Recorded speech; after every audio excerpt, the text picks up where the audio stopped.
200 years ago, India was a land of stark contrasts and profound changes. The British East India Company had firmly established its presence, wielding immense power over vast swathes of the country. Yet, alongside this new order, ancient traditions and ways of life persisted, creating a complex tapestry of existence for millions of Indians. In the cities, one could witness the beginnings of Western influence. Grand colonial buildings were starting to dot the landscapes of Calcutta, Madras and Bombay.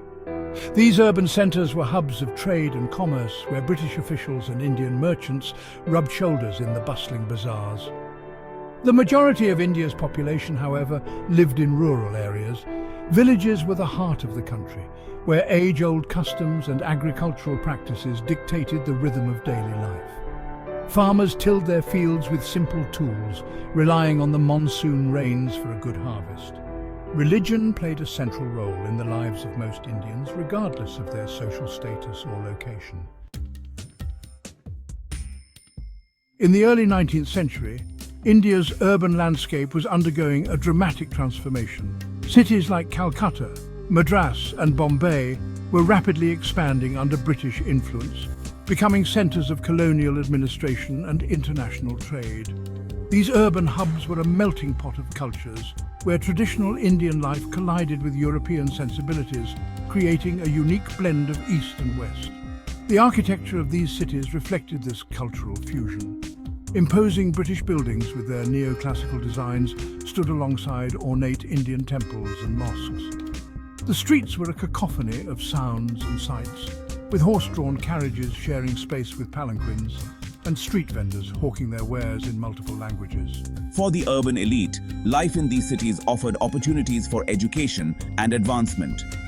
English medium schools were established, catering to the children of both British officials and wealthy Indians.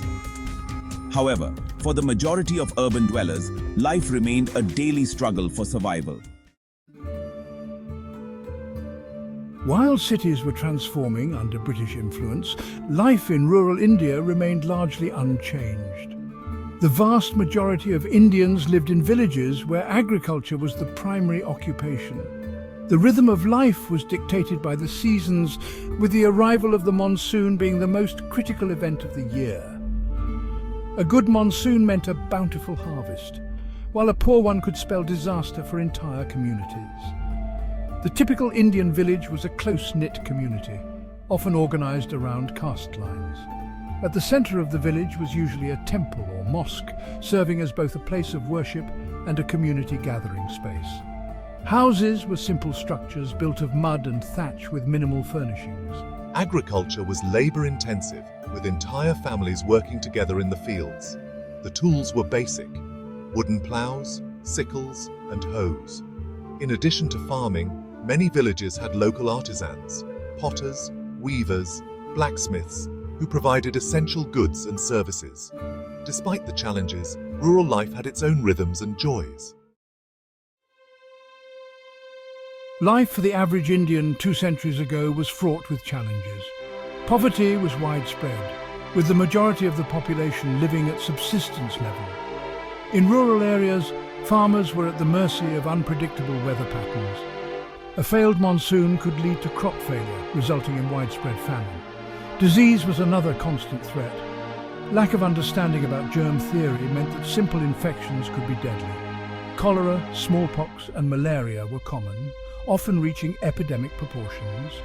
Medical care was limited and often based on traditional practices that were sometimes ineffective against these diseases. Education was a privilege reserved for the upper classes and castes. The majority of the population was illiterate, with knowledge passed down orally within families and communities. The rigid caste system added another layer of complexity to daily life. The caste system, an ancient social hierarchy, was deeply entrenched in 19th century Indian society. This complex system divided Hindus into 4 main varnas or categories: Brahmins, who were priests and scholars; Kshatriyas, the warriors and rulers; Vaishyas, the traders and merchants; and Sudras, the labourers and artisans. Beyond these were the untouchables, or Dalits, considered outside the caste system and assigned the most menial and polluting jobs. One's caste was determined by birth, and was believed to be the result of karma from previous lives. It dictated every aspect of life, from occupation and marriage to social interactions and religious practices. Intercaste marriages were strictly forbidden, and even sharing food or water between castes was often taboo. This system created a rigid social structure that allowed little room for individual mobility or personal choice. Higher castes enjoyed privileges and opportunities denied to lower castes. Education, for instance, was largely the domain of Brahmins, who were traditionally responsible for preserving and interpreting religious texts. Lower castes were often barred from temples and wells used by higher castes. The concept of ritual purity and pollution further reinforced these divisions, with lower castes considered inherently polluting to higher castes. The British, while officially opposing the caste system, often used it to their advantage in governing India. By the early 19th century, the British East India Company had transformed from a trading enterprise into a formidable political and military power in India. Through a combination of military conquest, strategic alliances and economic maneuvering, the company had gained control over large parts of the subcontinent. The company's rule brought significant changes to India's governance and economy. We introduced a new system of land revenue collection called the Permanent Settlement in Bengal, which turned zamindars into tax collectors for the British. This system, while providing a stable income for the company, often led to exploitation of peasants. In other areas, the Ryotwari system was implemented, where peasants paid taxes directly to the company. One of the most significant impacts of company rule was the gradual deindustrialization of India. The once thriving textile industry, famous for its fine muslins and calicos, began to decline as British goods flooded the market. Indian weavers and artisans found themselves unable to compete with machine-made British products. The growing discontent with company rule would eventually lead to the Indian Rebellion of 1857, marking a turning point in India's colonial history. While the British East India Company exerted control over large parts of India, numerous Indian princely states continued to exist under varying degrees of British influence. These states, ruled by Maharajas, Nawabs and other royal titles, ranged from large kingdoms to small fiefdoms. By 1824, many of these rulers had entered into subsidiary alliances with the British, maintaining internal autonomy while ceding control of foreign affairs and defence to the company. The lives of these Indian rulers were often marked by opulence and grandeur.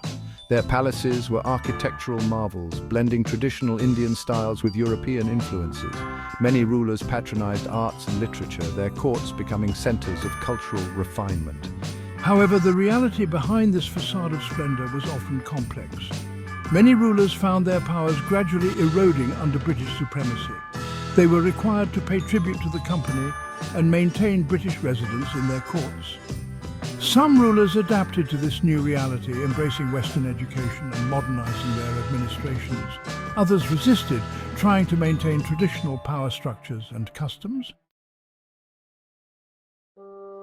In early 19th century India, formal education was a privilege enjoyed by a small minority. Traditional forms of education existed, primarily religious in nature. Hindu pathshalas and Muslim madrasas provided instruction in sacred texts, often limited to boys from upper castes or classes. The arrival of the British brought new forms of education to India. Christian missionaries established schools that introduced Western-style education, often with the aim of proselytization. The East India Company, initially reluctant to involve itself in education, gradually began to support schools and colleges. The famous Calcutta Madrasa was established in 1781, followed by the Sanskrit College in Benares in 1791. These institutions aimed to produce Indian clerks and administrators to assist in running the company's expanding operations. Despite these developments, literacy rates remained abysmally low. Education for girls was particularly neglected, with social and cultural barriers preventing most from accessing even basic schooling. Health and medical care in early 19th century India presented a complex picture, blending traditional practices with emerging Western medical knowledge. The majority of Indians relied on indigenous systems of medicine such as Ayurveda, Unani, and Siddha. These systems, developed over centuries, offered holistic approaches to health, emphasizing balance and prevention. However, these traditional systems were ill-equipped to deal with the epidemics that frequently swept through the country. Diseases like cholera, smallpox, and malaria were major killers. The lack of understanding about germ theory and poor sanitation contributed to the rapid spread of these diseases. The British brought Western medical practices to India, initially to cater to their own personnel. Vaccination programs, particularly for smallpox, were introduced in the early 19th century.